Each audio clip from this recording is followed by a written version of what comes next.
আপনার video post করার সময় আপনি নিজেই এটাকে আনকোয়ালিফাই হিসেবে পোস্ট করতেছেন, তো ফেসবুক কেন আপনার ভিডিওকে কোয়ালিফাই বলতে যাবে?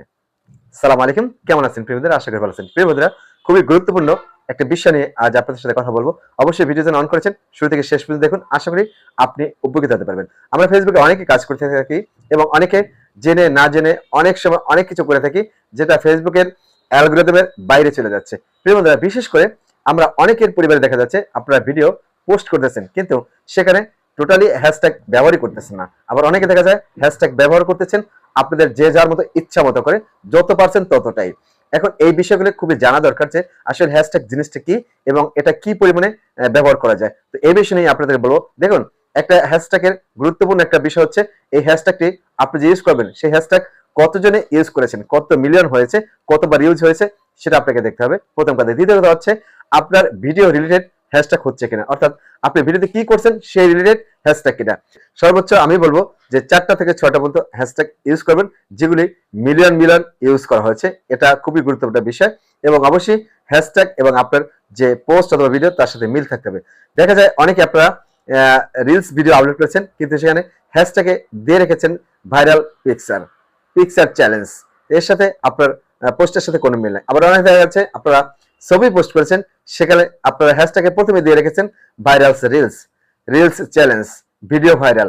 এইগুলি ভাই আসলে আপনার ভিডিওর সাথে পোস্টের সাথে টোটালি কোনো মিল নাই। এই ব্যাপারটা খুবই খেয়াল রাখবেন। ফেসবুক অ্যালগরিদম ফার্স্ট যে জিনিসটা আপনার নজরে নেয় সেটা হচ্ছে আপনি হ্যাশট্যাগে কি দিলেন, অর্থাৎ হ্যাশট্যাগে আপনি কোন বিষয় নিয়ে কথা বলেছেন সেটাকে ফার্স্ট আপনাকে প্রথমে আপনাকে দিতে হবে। আপনি যদি খেলাধুলা দেন, অবশ্যই সেখানে খেলাধুলার ভিডিওতে হ্যাশট্যাগ পেলে দিতে হবে। আপনি যদি মিউজিক দিচ্ছেন সেখানে হ্যাশট্যাগ সং, ঠিক আছে?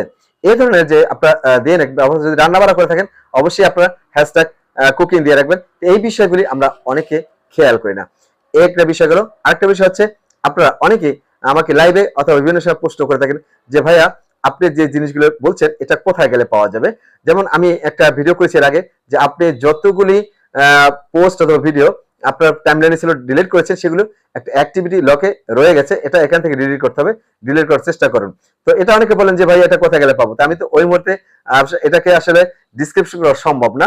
এটা যদি আমাকে এক্সপ্লেন করতে হয় তাহলে দেখা যায় আমার লাইভ বাদ দিয়ে আপনার সাথে কথা বলতে হবে। সো এটা শুধু আমার বেলায় নয়, আপনারা হয়তো কোনো অডিয়েন্স অথবা কোনো ভাই বন্ধু অথবা আপনার কোনো প্রিয় মানুষ অথবা কোনো লাইভ অনুষ্ঠান থেকে কোনো লাইভ যে হোস্ট থাকে যিনি পরিচয় করে তিনি বলতে পারে আপনাকে যে আপনি যে প্রশ্ন করে থাকেন কোনো বিষয় নিয়ে, সে যে বলে থাকে এই সম্পর্কে আমার একটা ভিডিও রয়েছে আপনি দেখে আসতে পারেন। সে যদি 1 মাস আগে দিয়ে থাকে তাহলে সেখানে তো আপনার 100 থেকে 90টা ভিডিও আপনাকে সার্চ দিতে হবে। তো এটার কোনো মানি হয় না।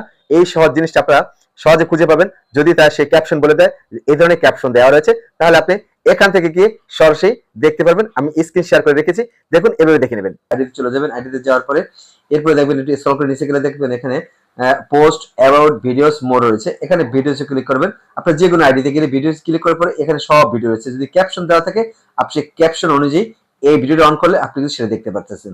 তো এই ছিল বিষয়। তো সবাইকে অসংখ্য ধন্যবাদ পাশে থাকার জন্য। অবশ্যই ভিডিওটি ভালো লাগলে লাইক কমেন্ট শেয়ার করে আমাকে উৎসাহিত করবেন। আসসালামু আলাইকুম ওয়া রাহমাতুল্লাহ।